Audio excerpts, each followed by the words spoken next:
Senhor presidente, iniciou no último dia 12, domingo agora, e deve ir até o dia 18 deste mês, a Semana Nacional da Família, que é promovida pela Comissão Nacional da Pastoral Familiar e também pela Comissão Episcopal Pastoral para a Vida e Família da CNBB. A Semana Nacional da Família, vereador Alex, é realizada anualmente por milhares de paróquias no país, como resposta ao desejo de se fazer algo em defesa, promoção e valorização da família. O tema proposto para esse ano é o Evangelho da Família, Alegria para o Mundo. Conforme explica o nosso bispo aqui, o bispo Dom João Bosco, bispo da Diocese de Osasco, e presidente da Comissão Episcopal Pastoral para a Vida e a Família da CNBB, a família como alegria para o mundo, como está no tema, com isso nós queremos acentuar o fato de que as famílias, ou de que a família não é um aspecto apenas da doutrina, ou um valor apenas para os cristãos ou para as pessoas religiosas. É uma riqueza para o mundo, para a humanidade toda. Ao propor essa moção, eu não pretendo aqui fazer um destaque ou promover essa iniciativa da Igreja Católica, porque a Igreja não precisa disso. O que pretendo aqui, presidente, é, como responsável, como presidente da Frente Parlamentar em Defesa da Vida e da Família, junto com alguns colegas aqui, chamar a atenção para alguns dos problemas que estamos vivendo em nossa sociedade, consequências dessa reengenharia social que visa destruir a instituição familiar em nosso país. Nós estamos diante de uma verdadeira desordem social, vereadora Ana Paula. Tenho repetidamente aqui apontado para esses problemas, e às vezes as pessoas até pensam, mas por que o vereador está falando disso aqui no município? Porque se nós não chamarmos a atenção aqui, talvez outros que terão condições de fazer isso em esferas federais, estaduais, talvez não façam. Então nós temos sim o dever de apontar aqui para problemas que às vezes a gente não pode resolver em um âmbito municipal, mas nós temos o dever de apontar, porque devemos alertar a essa realidade para a nossa sociedade.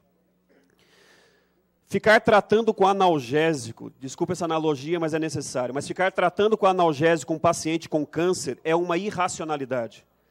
Pode-se amenizar a dor, mas não se resolve o problema. A desordem social que estamos vivendo é um câncer que precisa ser tratado e tratado de modo intensivo. Nós não resolveremos os problemas sociais com uma política paliativa, de remendos à lei ou com ações administrativas apenas amenizadoras.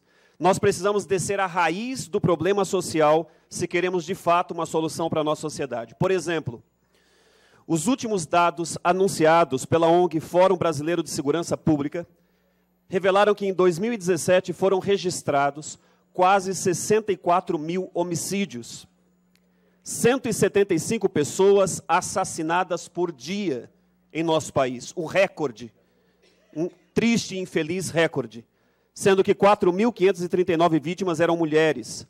Os estupros cresceram 8,4%, foram mais de 60 mil estupros no Brasil nesses últimos 12 meses. Os índices da violência, eles não param de crescer, esses 3 últimos anos foram os mais absurdos. Talvez a gente não esteja atento, mas isso está cada vez piorando mais. E qual é a solução oferecida por nossas autoridades? Fala-se em construir presídios, fala-se em aumentar a contingente policial, que claro que é importante, sim, é importante, mas nós precisamos entender que para esse problema não basta apenas políticas paliativas. O Estado é de fato o responsável para restaurar e manter a ordem social, porque foi ele, o Estado, quem causou essa desordem quando, dentre outras coisas, usurpou os direitos da família de educar os seus filhos. O que estamos assistindo hoje, presidente e caros munícipes que acompanham, não é fruto do acaso, mas é a consequência de uma intervenção, de uma instrumentalização ideológica feita nas últimas décadas e que tem estabelecido um modelo político ideológico que está se instalando cada vez mais e que vai manipulando os discursos, vai manipulando a fala, vai manipulando o comportamento das pessoas. Por exemplo, eu mostrava aqui para a vereadora Ana Paula, em uma cidade vizinha, foi orientado aos professores, por exemplo, que eles não podem mais falar a verdade, porque os professores também são vítimas disso. Eu não estou acusando aqui os professores, pelo contrário. Estou dizendo que os professores também são vítimas disso.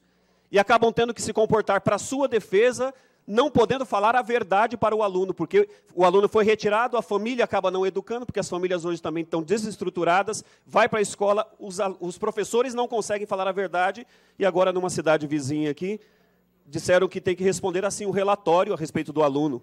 Não pode mais falar que o aluno, que aquela criança, é egoísta. Tem que dizer apenas que ela não sabe dividir o espaço e os materiais de forma coletiva. Não pode falar que uma pessoa está falando a mentira. Ela apenas costuma utilizar inverdades para justificar seus atos ou relatar as atitudes dos colegas. Não pode falar que é desobediente. Tem que dizer que ela costuma não aceitar e compreender as solicitações dos adultos. Pior, não pode dizer que um aluno roubou ou que tirou uma coisa do outro. Ele apenas apresenta dificuldade de autocontrole. Isso aqui é um absurdo.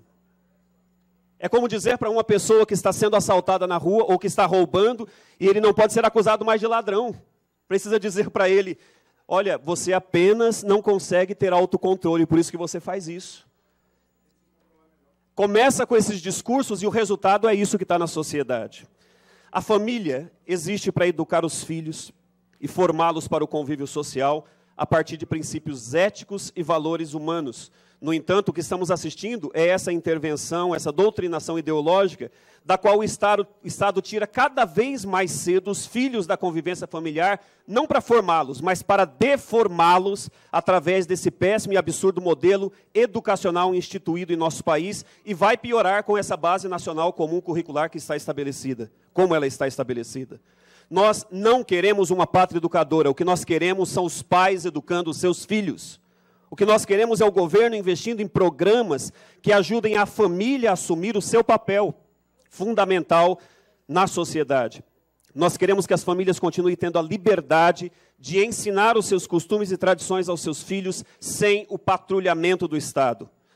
Mas sabemos que se não voltarmos as nossas ações políticas na direção da valorização da família, nossos filhos, netos, vão colher a consequência da nossa omissão diante desse problema. Por fim, nobres vereadores, presidente, a família sempre existiu para gerar filhos, para garantir por meio da procriação também a continuidade da espécie humana, mas o que estamos vendo nesses últimos dias é que o nosso país tem crescido um movimento abortista, anti-humano, que tenta tornar legal a própria mãe matar o seu filho que está sendo gerado. Nós não podemos aceitar a relativização da vida humana. Nessa Semana da Família, eu convido todos aqueles que acreditam no valor da vida a se posicionarem contra toda forma de violência e de atentado à vida humana. Eu termino parabenizando a CNBB pela realização da Semana da Família